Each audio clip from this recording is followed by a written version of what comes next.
atas inisiasi Pak Presiden kita Pak Karno minta fatwa kepada Mbah Hasyim terkait dengan penjajah. Itulah. Maka Mbah Hasyim istikharah, dilakukanlah resolusi jihad 22 Oktober. 10 November 45 tidak akan terjadi hari pahlawan tanpa resolusi jihad. Tanggal 22 Oktober 22 Oktober yang digemakan oleh Mbah Hasyim Asy'ari untuk umat Islam khususnya santri.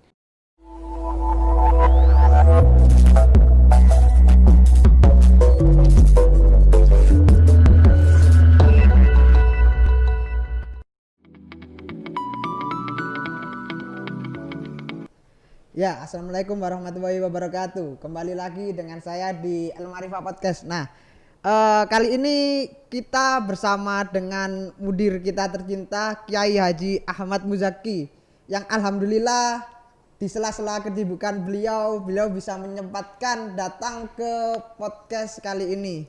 Assalamualaikum Yai. Waalaikumsalam warahmatullahi wabarakatuh. Ya, bagaimana kabarnya Yai? Alhamdulillah sehat. Tadi habis mengikuti acara futsal. Oh, futsal. Dalam rangka meramaikan HSN, karena Hari Santri itu ya milik kita gitu. Kita rayakan dengan keterbatasan-keterbatasan. Alhamdulillah sampai malam ini masih sehat. Mudah-mudahan terus sehat. Amin, Santri amin. kita semuanya diselamatkan dari COVID-19. Amin Yai. Ya. Kesibukan di kala pandemi ini apa ya kira-kira?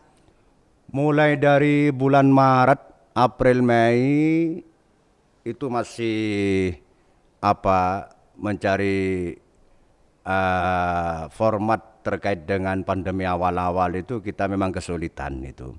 Tapi setelah ada penjelasan dari rektorat, tetap mengadakan informasi awal itu Mahasantri itu offline gitu loh. Jadi tidak daring lagi, tapi nanti model sip-sipan 2 fakultas pertama, nanti fakultas berikutnya.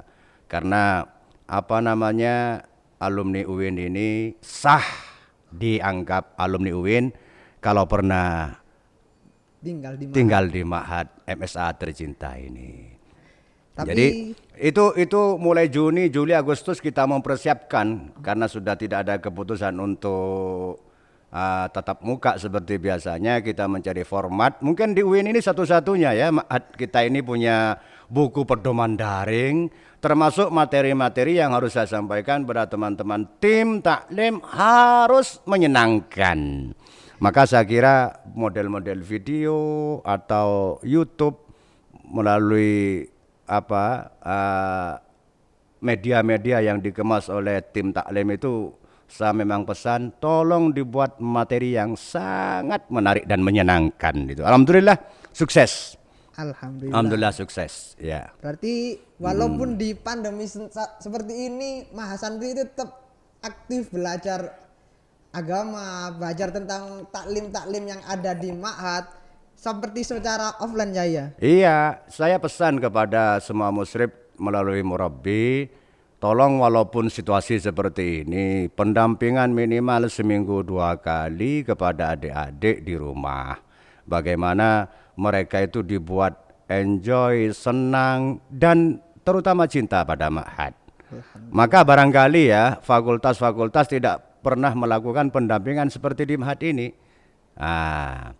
Jadi intinya program Ma'had ini walaupun situasi seperti ini, pembinaan yang dilakukan intens, jalan terus itu sampai sekarang.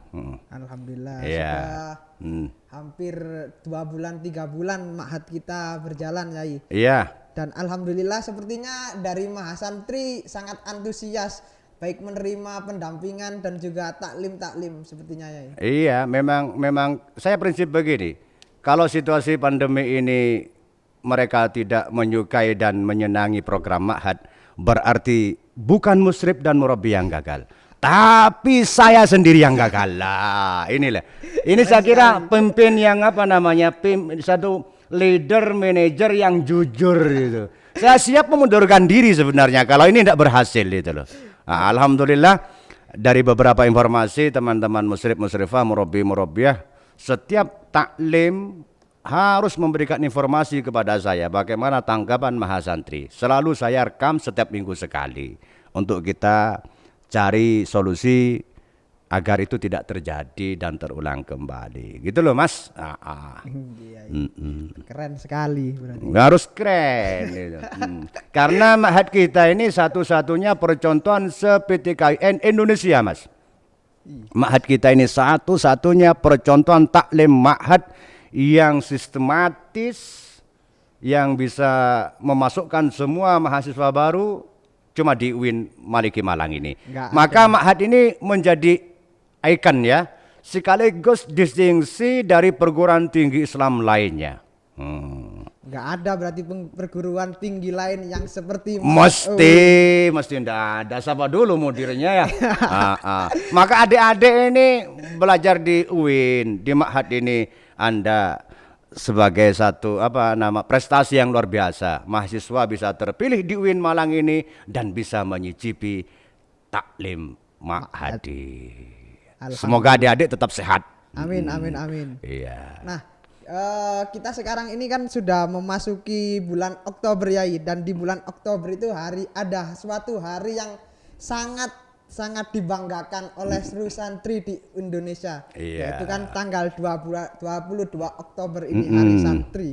Nah, sebelum kita membahas Hari Santri, kita juga ingin tahu kesantrian Yai. Maksudnya biografi Yai, bagaimana Yai itu berproses dari santri hingga sekarang menjadi kiai dan menjadi mudir, apalagi sekarang menjadi ketua mudir PTKIN seluruh Indonesia katanya ya. Iya.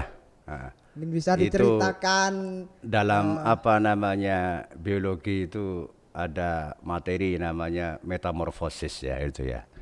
Metamorfosis. Jadi begini, saya tidak akan biografi ini diceritakan mulai dari tingkat dasar, menengah, dan seterusnya. Saya langsung saja ketika saya aktif di kampus kita ini mulai ngajar tahun 93, lulus 92, 93 jadi asisten, 97 diangkat, tahun 2000 ke Jakarta, aktif di Istiqlal dan seterusnya. Sebetulnya saya punya program andalan pernah saya lakukan itu ketika rektor dulu Prof. Imam, hasil oleh saya di Jakarta, program tarjamah Al-Quran sistem 40 jam. Nah, itu pernah saya lakukan, tapi tidak berlanjut keterbatasan waktu dan tenaga. Itu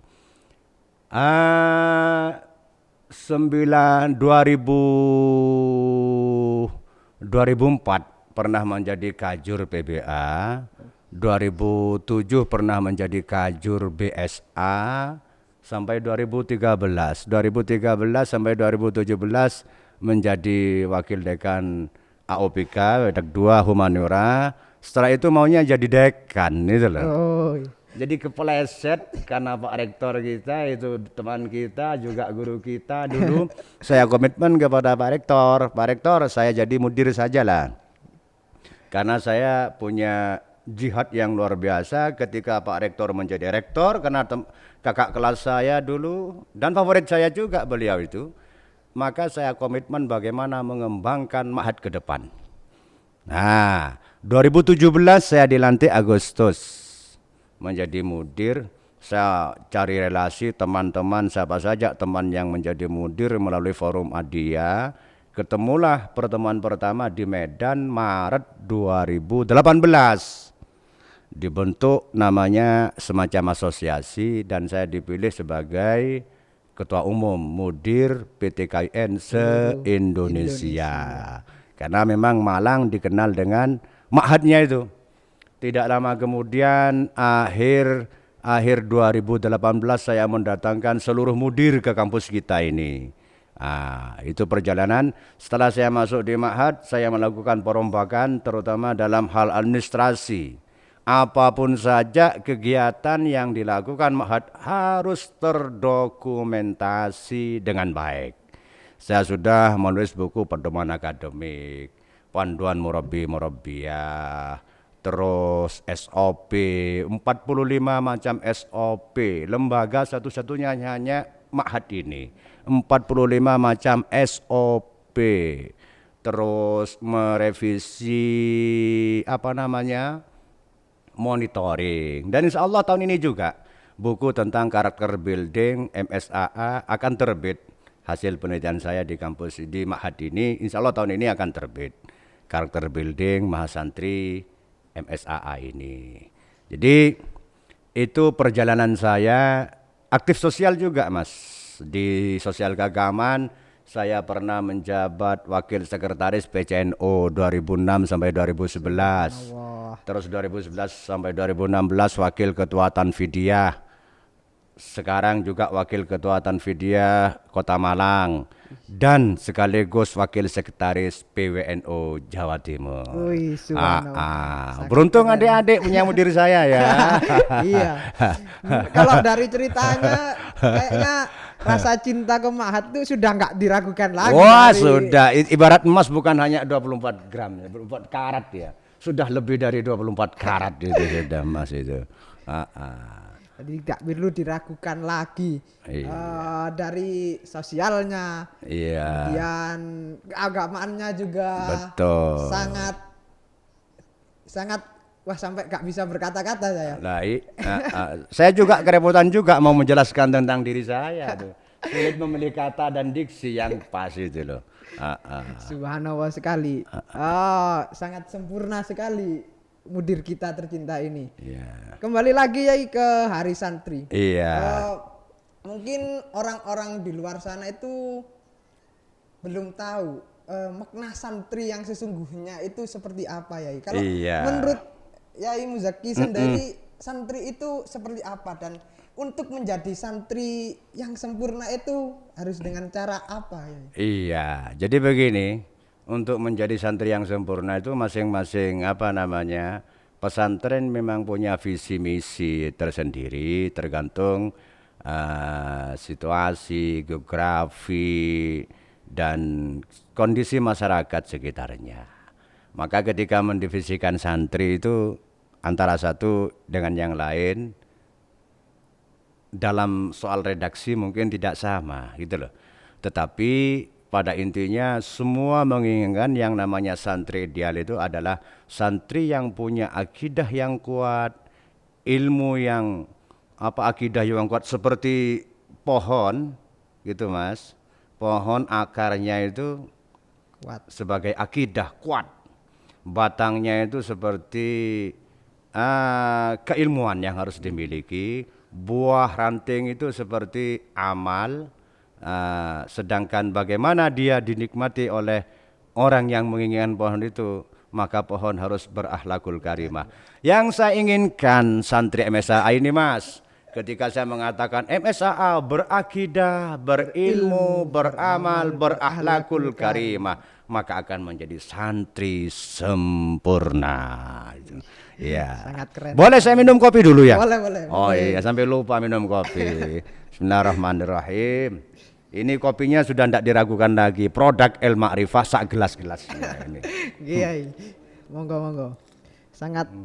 Sangat mendalam sekali makna santri yang diberikan oleh panjenengan. Mulai diibaratkan sebagai pohon dari akarnya, dari akidah. Jadi taklim kita juga punya filosofi. Saya menerjemahkan pohon kampus, ada pohonnya juga taklim di situ.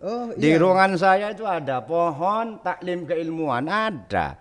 Jadi memang bukan dalam imajinasi saya ingin memproduk Mahasantri ini, tapi bagaimana santri walaupun hanya 1 tahun, tapi saya membuat sebuah metafora pohon keilmuan yang dibangun di Ma'had ini seperti pohon ini nanti. Maka pohon itu bisa diterjemahkan dalam visi berakidah, berilmu, beramal, berakhlakul karimah itu. Ada pohonnya kita, tapi memang tidak dibuat seperti di universitas besar. Nah, tapi sederhana saya ada di ruangan saya itu. Yang penting konteks dari pohon tersebut, makna filosofisnya. Nah, iya betul makna filosofi. Seperti dalam surat Ibrahim itu, alam tara kaifa daraballahu mathalan kalimatan thayyibatan kasyajaratin thayyibatin asluha tsabit wa far'uha fis sama' tu'ti ukulaha kullahinin bi'idzni rabbiha. Artinya mukmin yang baik itu seperti pohon, akarnya tertancap terhujam ke muka bumi, pohonnya sehat, buahnya rindang, tu'ti ukulaha. Bukan orang yang meminta pohon, tapi bagaimana pohon memberikan orang. Lah itulah amfa'uhum linnas, MSAA. Salam MSA adik-adik ya. Tapi sayang ya, mereka hanya menikmati gini aja tentang MSAA, tapi tidak tahu di dalamnya MS kayak apa, MSA kayak apa. Saya yakin adik-adik kalau masuk ke kampus ini hanya 1 tahun, saya kira apa ya, akan mau minta nambah nanti 2 atau 3 betul. MSA memang saya kemas semacam pondok modern, manajemen modern. Saya nulis sekarang, nulis penelitian juga, model pengembangan manajemen MSAA berwawasan global dan berbasis ulul albab. Sedang proses ini. Tapi saya mendengar cerita dari panjenengan, sepertinya bisa menambah rasa kangen adik-adik di rumah. Apalagi yang sudah lulus Ma'had pasti kangen sekali dengan Ma'had. Iya. Ya, yang jangankan yang apa Mas ya. Ini kan waktu pandemi gini ya. Iya. Mereka harus pulang. Tapi ada beberapa musrib walaupun selesai jadi musrib, ada mas santri selesai sudah, tapi mereka tidak pulang gitu. Saya amati setiap tahun ketika waktu pulang, ada beberapa santri yang memang minta waktu kepada saya sekian hari, sekian minggu agar tetap di Ma'had. Ada, selalu ada informasi, selalu ada data-data mereka itu. Karena apa?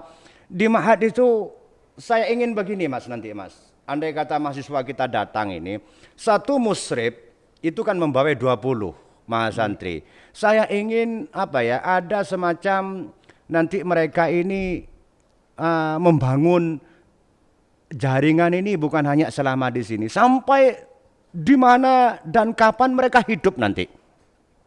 Jadi kalau si A punya anak santri 20 misalnya, ada salah satu santri sukses, maka nanti staf, sekretaris, direkturnya rekrut teman-teman kita itu. Bukan melebar. Saya ini nanti apa ya? Sudah saya kemas itu. Ada materi entrepreneurship itu nanti kepada anak-anak supaya mandiri selesai itu loh. Iya. Antara berarti bisa memperkuat ukhuwah antara santri Betul. MSA sendiri. Iya gitu. Kalau bisa nanti antara santri putra dengan santri putri itu saling jodoh gitu aja, enggak apa-apa gitu loh. Alumni MSA. Saya kan ingin memproduk alumni MSA ini yang laki soleh, yang perempuan solihah gitu loh. Masa produk sendiri berikan orang lain itu loh. Sayang sekali gitu kan ya. Iya, sayang tahun ini Pak enggak bisa di Ma'had. Saya ingin insya Allah kalau sudah mereka di Ma'had, saya ingin ada satu materi nanti entah seminggu sekali dikelola memberikan basic manajemen apa nanti namanya kepada adik-adik, sehingga mereka itu selalu punya hubungan kekeluargaan, kebersamaan seperti keluarga gitu loh. Maka ketika saya sukses harus saya rekrut teman-teman alumni MSAA gitu loh. Nah karena mereka sudah diajari tentang akhlak, tentang macam-macam, enggak perlu lagi nanti diragukan amanah apa enggak, dipercaya apa enggak. Karena sudah tahu kehidupan gitu loh. Kehidupan sebelumnya sudah tahu. Sudah diberikan semuanya di Ma'had ya. Iya, maka Ma'had ingin menciptakan karakter yang kuat. Gitu. Sangat mulia sekali mudir kita tercinta. Selain dari keren, mulia, dan dikangen nih pasti kalau mudirnya seperti panjenengan Yai. Mudah-mudahan ya. Kembali lagi tadi Yai, Hari Santri itu kan diperingati tanggal 22 Oktober. Iya. Kenapa sih kok tanggal 22 Oktober ini menjadi hari yang dinobatkan sebagai Hari Santri, Hari Nasional kan sudah menjadi Hari Nasional, Hari Santri. Jadi begini Mas, Hari Santri itu milik kita lah ya. Ingat itu, Hari Santri milik kita, bukan milik mereka. Karena kita tahu sejarah dan punya sejarah. bagaimana ketika tentara Nika kalau tidak salah pimpinan Malabe itu datang lagi ke negara kita yang sudah setelah kita merdeka itu ya. Betul. Atas inisiasi Pak Presiden kita Pak Karno minta fatwa kepada Mbah Hasyim terkait dengan penjajah. Itulah. Maka Mbah Hasyim istikharah, dilakukanlah resolusi jihad 22 Oktober. 10 November 45 tidak akan terjadi hari pahlawan tanpa resolusi jihad. Tanggal 22 Oktober 22 Oktober yang digemakan oleh Mbah Hasyim Asy'ari untuk umat Islam khususnya santri. Maka santri di bawah kiai pesantren punya sejarah. Itu.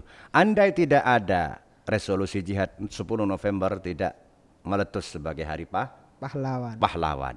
Diksi jihad saat itu ketika letupan kalimat takbir Allahu Akbar memang menghasilkan. Bukan hanya di lisan, tapi gerakan hati yang paling dalam dengan hizibnya kiai yang dibaca. Pesawat-pesawat penjajah itu bisa jatuh dari atas itu. Luar biasa. Beda dengan diksi takbir sekarang hanya di bibir saja. Di hati tidak ada unsur-unsur lain itu loh. Maka peristiwa yang banyak mengorbankan umat Islam dan santri saat itu kita rayakan 22 Oktober ini untuk mengenang kembali santri. Kita harus kembali kepada santri. Punya pikiran santri, kepribadian santri, karakter santri, jiwa santri, perilaku santri. Tapi boleh berwawasan Jerman, berwawasan otak Amerika, otak Jepang, tapi karakter kita harus tetap santri, membumi di negeri kita ini, Nusantara, NKRI harga mati. Itu loh Mas. Coba sambil minum lagi kopinya dong. Bagaimana anak menikmati mudir minum kopi ini. Siap. Sangat ini santri itu apa ya. Bahasanya di Indonesia ini sangat butuh karakter santri. Bener ya. Bagaimana orang melihat santri itu kadang-kadang paradigma lama yang dipakai. Santri ku isone sarungan, gudiken, paling sarungan gak katokan. Ngono iku santri biasanya. Urusannya modin, TPG, madin. Tapi sekarang harus dirubah kembali image orang tentang santri. Santri harus ada di semua lini. Boleh aktif di DPR pusat, boleh jadi pejabat, boleh jadi direktur, boleh menjadi wali kota, bupati, bahkan menjadi presiden. Tapi saya pesan kepada alam santri harus tetap jaga kepribadian dan karakter seorang santri. Dan saya yakin andai kata semua pejabat yang ada di negeri ini santri, keadilan akan merata. Amin. Maka saya ingin nanti alumni MSAA ini bukan hanya menjadi guru, menjadi yang dianggap orang dulu lah. Saya ingin nanti menjadi pejabat yang punya kebijakan luar biasa gitu loh, sehingga bisa mewarnai negeri kita yang dicintai ini. Seperti gitu. Apa contohnya Yai? Ada santri misalnya alumni MSAA menjadi wali kota. Dengan kebijakan hanya beberapa detik, bisa melakukan dakwah yang maslahah. Beda dengan kita yang dakwahnya hanya halo-halo, belum tentu orang bisa menerima ya. Siap. Mau itu hasanah. Tapi kalau sudah punya power namanya itu, falyughayyir biyadihi, punya jabatan, dakwah itu akan berhasil itu Mas. Maka saya ingin nanti MSAA ini memimpin negeri ini gitu loh. Mulai di tingkat presiden, gubernur, wali kota, camat, lurah, sampai RT itu nanti alumni MSAA gitu loh. Dan ini tidak akan berhasil kalau bukan karena mudirnya juga gitu. Iya, mudah-mudahan sukses lah ya. Amin ya. Iya. Karakter santri itu memang sangat-sangat dibutuhkan di bangsa ini. Dulu kita berkat santri kita bisa merdeka, bisa terbebas dari penjajah. Dan hari ini kita juga harus masih memegang karakter santri seperti itu ya. Begini bedanya Mas ya. Pendidikan di pesantren itu mungkin sama ya cara belajarnya dengan di luar itu, dengan sekolah-sekolah formal itu. Sekolah formal ada kurikulum jelas. Ma'had pesantren itu kan jarang yang punya kurikulum yang jelas. Iya, iya. Tapi nyata live kurikulumnya itu ada, siapa kiainya itu. Yang kedua yang tidak dimiliki oleh lembaga pendidikan formal di pesantren, persoalan barokatologi. Tentang barokah ini, barokatologi ini penting ini. Apa istilahnya ya, barokatologi itu, istilah baru ini. Barokatologi. Barokah ini. Iya, jadi santri itu walaupun tidak ada kurikulum, lihat langsung kurikulum kiai, bagaimana dia hidup, kebersamaan, satuluran. Bahasa Jawanya satuluran. Apa ya? Coba sampean bandingkanlah ketika Anda kuliah misalnya di mana dengan Anda hidup di santri, bagaimana kebersamaan, merasa saudara itu di pesantren, mampareng semuanya. Itu yang menciptakan alumni santri pesantren tidak sombong di masyarakat, Mas. Karena pernah merasakan seperti itu, dididik langsung oleh kiai, oleh para ustadz-ustadznya, hidup sederhana dan langsung dicontohkan oleh kiai.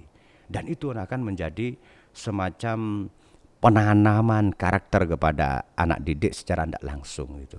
Ini kelebihan santri yang tidak dimiliki oleh yang lain. Yang gitu. tidak dimiliki oleh lembaga-lembaga non pesantren. Betul, tirakatologi juga ada. Ada santri kan tirakatnya kuat gitu ya. Kiriman telat tidak mau hutang. Posong santri itu. Ya itu tidak dimiliki yang lain itu. Ikhlasnya. Maka saya nanti melalui program Ubudiyah itu nanti akan diukur kembali sampai di mana karakter anak itu. Sehingga ukurannya itu pas, saya ingin itu loh. Lebih modern lah terkait dengan manajemen itu. Karena ini ada di lembaga pendidikan formal itu. Lembaga pendidikan formal tapi bisa membawa metode pesantren. Iya. Apakah ini tidak susah untuk dibawakan di lembaga formal seperti ini ya? Ciri khas pesantren tidak bisa dibuang ya. Sampai ada satu kaidah al-muhafadzah al-qadi misalnya wal akhdu bil jadidil aslah. Tradisi pesantren yang sudah mengakar itu jangan sampai dihilangkan. Tapi kita mengambil sisi-sisi yang perlu dikembangkan terkait pesantren kampus. Itu aja. Ciri khas sebagai pesantren jangan dilupakan. Tapi harus kita mengisi dengan manajemen modern terkait karena pesantren kita, ma'had kita ada di kampus. Lah itu. Tetap antara integrasi antara kampus dan pesantrennya tetap ada. Betul. Karena satu-satunya mungkin ya di Indonesia kampus kita ini mengintegrasikan antara model pendidikan di kampus dengan model pendidikan di pesantren. Satu-satunya di kampus kita ini, Malang ini, mengintegrasikan bagaimana model pendidikan pesantren dan pendidikan kampus. Itu loh. Karena konsep pendidikan Islam seperti ini, kayak di pesantren itu pendidikan Islam itu. Kemudian ada dikotomi itu kan hanya dikotomi itu produk Belanda dahulu. Karena pendidikan Islam pertama kali di pesantren sebagai pendidikan yang memang menghasilkan, dibuatlah pendidikan sekolah umum. Iya, sehingga ada dikotomi diciptakan oleh Belanda. Maka untuk mengintegrasikan kembali melalui Menteri Agama, ada MI, ada MTS, ada Aliyah, ada perguruan tinggi agama Islam, itu dalam rangka mengintegrasikan itu melalui SKB 3 Menteri. Jadi pendidikan Islam yang sebenarnya adalah pendidikan pesantren ini sebelum ada perguruan tinggi Indonesia merdeka, sudah ada. Pesantren ini terbukti pesantren ini. Akar pendidikan yang ada di Indonesia ini berarti pesantren. Iya, pesantren. Belum ada UI Gajah Mada, pesantren sudah ada. Dan mandiri pesantren itu Mas, dulu Mas, tanpa biaya pemerintah, biaya mandiri gitu loh. Nah, itu kelebihan pesantren. Kelebihan-kelebihan seperti itu tidak perlu dihilangkan. Kita pertahankan, kita tanamkan kepada adik-adik MSAA melalui jargon-jargon jihadun wajtihadun memujahadah. Maka muslim harus punya jihad yang tinggi, adik-adik jihad sehat. Wajtihadun intelektualnya juga sehat, memujahadah spiritualnya juga sehat. Itu loh. Jadi jihadun, ijtihadun, mujahadah 3 in 1. Siapa itu? Santri MSAA. Itu loh Mas. Sangat komplit. Komplit itu. Dapat semuanya lah di MSA ini. Iya itu. Kalau spiritual wis tidak diragukan lagi. Bener. Apalagi salah satunya kampus yang berintegrasi dengan pesantren, nggak ada lagi di MSAA selain di MSAA ini ya. Iya betul. Dan ini apa? Saya ingin menampung aspirasi keinginan anak-anak ya. Di samping saya juga membuat Mahat Ali itu ya. Yang memang menjadi unggulan PTKIN se-Indonesia lagi itu. Saya akan buat terobosan-terobosan selama saya jadi mudir ini Mas. Saya juga buka Madin Mas. Madin itu sudah 2 angkatan kemarin per semester. Mereka yang sudah selesai semester 2 tidak di Mahat lagi, mereka tidak di pondok timbang kos. Saya buka Madin. Saya berarti kasih masih bisa ngaji lagi. Masih bisa ngaji untuk bertemu dengan mudir lagi gitu loh. Dan itu tidak terbatas alumni MSAA. Saya dari UB ada, dari UM ada, dari Unisma ada, masuk silahkan. Subhanallah. Iya itu. Di alumni yang udah lulus 1 tahun di MSAA kalau ini gak usah ragu lagi mau ngaji di mana. Madin MSAA sudah ada. Madin namanya itu ya, Madin. Masuk sore, malam hari itu. Tetap bisa ngaji lagi, bener. Belajar keagamaan lagi. Iya. Tidak perlu. Biasanya kan orang tua itu kan sering kali kalau sudah masuk Mahat terus keluar Mahat lagi eman. Kapan lagi bisa mondokkan anak. Kadang-kadang orang tua salah kaprah Mas. Melihat Mahat itu nggak narik nakal gitu. Anak nakal tambang di pondono macam-macam.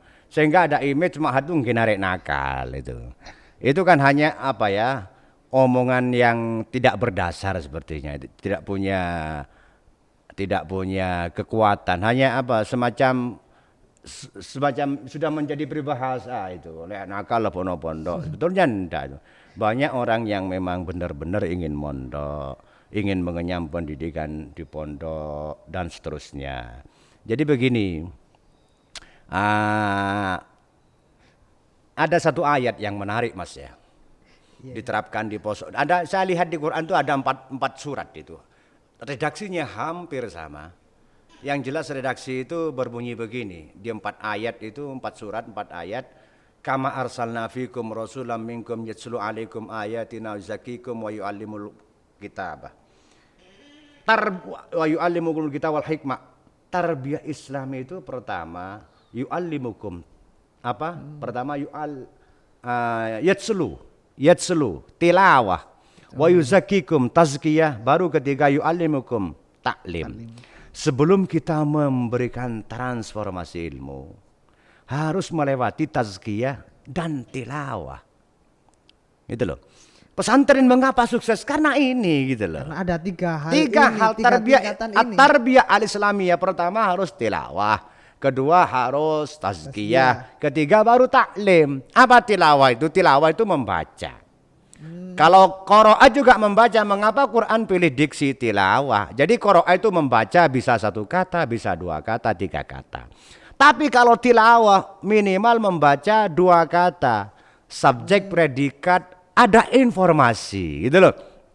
Sebelum kita menjadi muallim, melakukan taklim, harus mendapatkan informasi. Subjek, predikat, minimal 2 kata. Subjek, predikat, kebenaran, pengetahuan gitu loh. Nah, setelah kita ditempa melalui proses tilawah untuk menjadi seorang yang profesional, baru kita di pesantren itu melakukan tazkiyah. Mengajar harus dengan kebersihan jiwa, bukan mencari materi, mencari ridho Allah. Melalui tirakat, puasa, macam-macam. Karena tidak mengharapkan duniawi. Tazkiyah itu mencari ridho Allah. Kalau kita sudah melaksanakan tugas Tuhan, Tuhan pasti menjaga kita kok. Kalau kita remeh dengan tugas ini, Tuhan akan meremehkan hidup kita. Baru setelah tazkiyah mendoakan sebagai santri menjadi anak yang baik, soleh soleha. Dan itu dibaca oleh ustadz-ustadz di pesantren. Orang-orang umum tidak pernah berdoa semacam itu. Tidak pernah mendoakan muridnya lah. Iya, berbeda. Hanya kiai pesantren. Kiai dan ustadz di pesantren susahnya kayak apa, buat kopi tidak ada tetap mendoakan itu. 2 proses dilakukan baru transformasi ilmu, taklim. Inilah pendidikan di pesantren mengapa sukses. Minum kopinya dulu dong, gitu loh. Iya, siap Yai. Berarti harus ada tingkatan dalam mengajar. Itu tarbiyah ala Quran, tarbiyah Quran itu begini gitu loh. Pendidikan model Quran itu tilawah, tazkiyah baru taklim. Ini yang dilakukan di pesantren. Nah, itu loh. Anda lihat di pesantren, alumni pesantren mana yang tidak sukses? Minimal mandiri di kampungnya. Mandiri dan bermanfaat. Mengapa? Karena guru ketika mengajarkan melalui 3 proses ini. Tapi mengapa orang yang tidak pernah di pesantren cuma ngajar di fakultas, alumninya banyak nganggur begini. Karena apa? Ketika mengajarkan hanya urusan otak saja, mendidik anak menjadi pinter, tapi di pesantren bagaimana mendidik anak tadi wong ngerti. Loh, wong ngerti tadi no pinter gampang, tapi wong pinter tadi no ngerti itu angel. Ma'had MSAA ini menciptakan santri-santri tadi wong ngerti. Loh adik, halo adik-adik MSAA ya. Anda akan diproduk menjadi orang-orang ngerti. Siap. Sangat ya, pesantren ini memang akar dari keilmuan sebenarnya ya. Iya.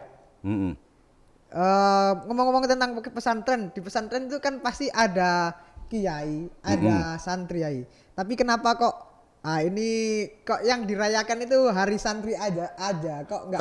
Kalau mengerayakan gitu. Santri itu ada kan karena kiai gitu loh Mas. Kita merayakan santri otomatis kiai gitu loh. Iya, kiai belum tentu punya santri. Maka secara simbolik hari santri otomatis kiainya ikut. Iya.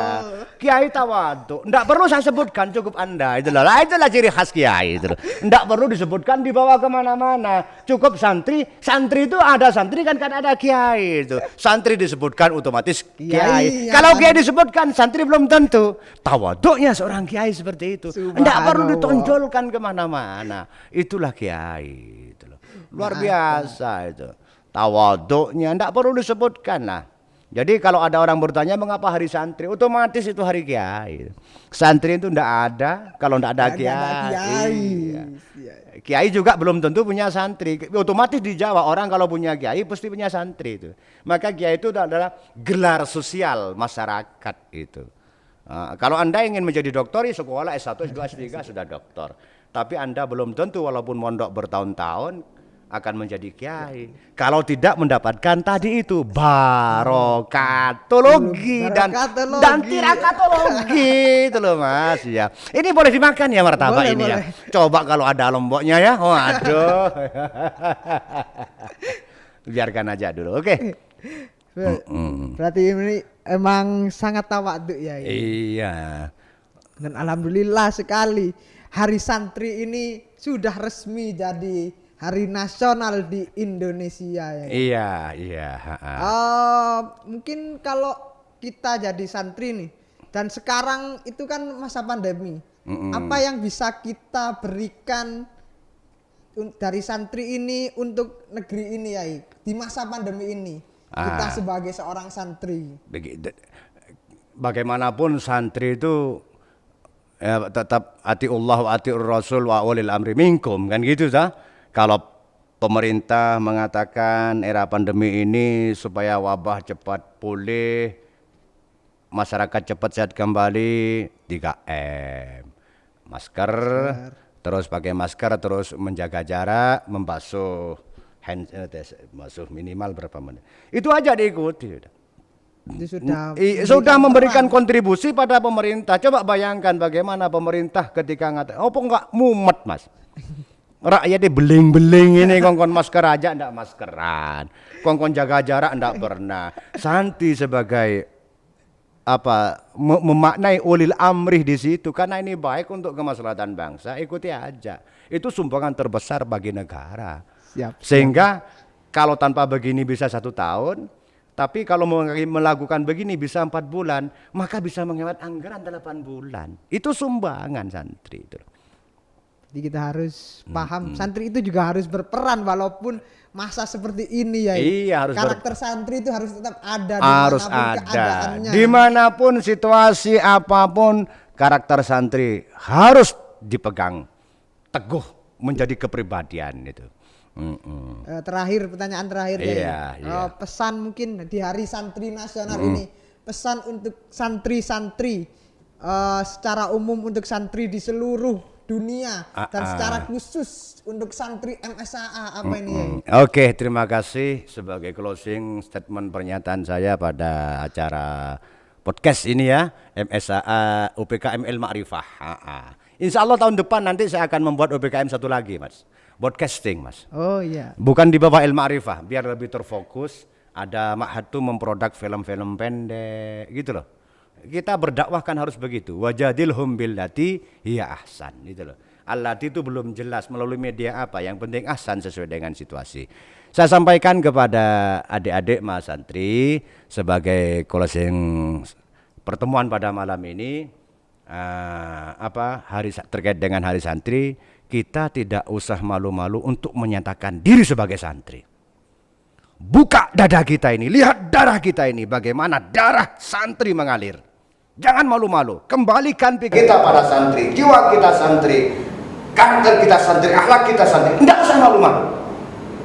Tunjukkan diri kita di santri. Mahasiswa kok disebut santri, jangan malu-malu. Sekalipun Anda mahasiswa, jangan malu Anda mendapatkan satu predikat santri. Tunjukkan di hadapan publik bahwa santri tidak seperti yang dikatakan orang dulu, ngisok urusan orang mati, mode, nikah itu ada. Tapi santri harus berada di semua lini sekarang. Apa artinya Hari Santri? Tanpa banyak memberikan kontribusi yang berharga. Jangan malu menjadi seorang santri. Isi NKRI ini dengan jiwa-jiwa santri, insya Allah NKRI ini, bangsa Indonesia ini akan merasakan keadilan yang merata, sejahtera yang merata. Adik-adik, saya sampaikan sebagai pertemuan apa yang saya sampaikan terakhir. Walaupun adik-adik masih belum tahu Ma'had kayak apa, makna kayak apa, Anda adalah santri MSAA. Selamat. Ya, terima kasih Yai, sangat berguna, bukan berguna ya, sangat bermanfaat sekali penyampaian dari panjenengan, dan terima kasih sekali Yai, kala kesibukannya masih bisa mencepatkan podcast bersama UPKM Al-Ma'rifah. Mungkin itu saja Yai. Terima kasih dan mohon maaf yang sebesar-besarnya. Wassalamualaikum warahmatullahi wabarakatuh. Waalaikumsalam warahmatullahi wabarakatuh. Mulai Yai, kopinya. Kopinya. Alhamdulillah.